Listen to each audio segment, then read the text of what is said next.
Good afternoon, everybody. It's Wynn Brown with Heywood Healthcare's weekly update for Friday the 13th of 2021. Definitely in the dog days of summer. It is hot and steamy out there, and I hope everybody's doing their best to keep cool and comfortable. An update on our COVID-19 status as a community. We've tested 90,501 individuals, and with our positive rate cumulatively still at 4.2 versus the state at 2.92.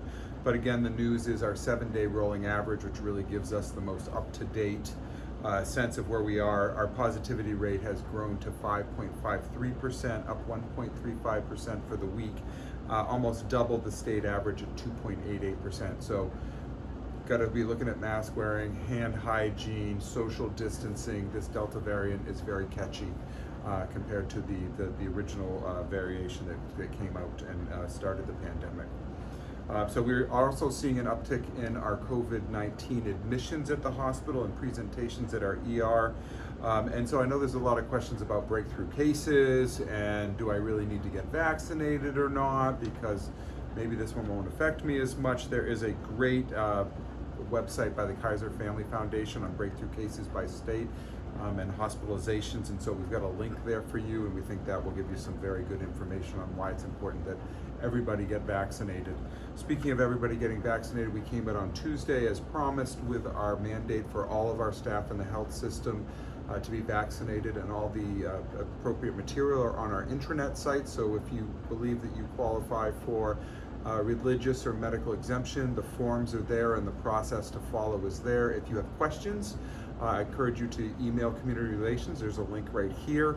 You can speak to Employee Health, or you can speak to your primary care provider. So that information is there, along with facts, frequently asked questions, to try to answer your questions. Everybody needs to be vaccinated by September 30. And so that by middle of October, we have full efficacy of the vaccine. So I appreciate you do that. Also, if you are not feeling well as an employee for whatever reason, do not report to work. I've got a whole bunch of information in this email. Follow up with Employee Health just to make sure that we're doing everything we need to do. You can email them or call them, and also let your supervisor know. Just some fun things coming on. Save the dates. We have our Ride for Your Life motorcycle ride for suicide prevention, which actually is on the Heywood campus this year. So if you plan on attending, please come to Heywood and don't go to Monty Tech. It's on the 22nd of August, and Barbara Nealon is still looking for some volunteers, so please email Barbara if you would like to do that. Our golf classic for Heywood is the 27th of September, and Athol's October 4, and our Healthy Harvest 5K is October 30th. I'm sure there's going to be lots of people in Halloween costumes celebrating the season, and maybe my birthday, but we'll get to that part when we get a little bit closer. I hope everybody enjoys the weekend and takes care of themselves and does their best to stay really cool and comfortable as we continue our journey to be one of the best community-owned health systems in America. Take care.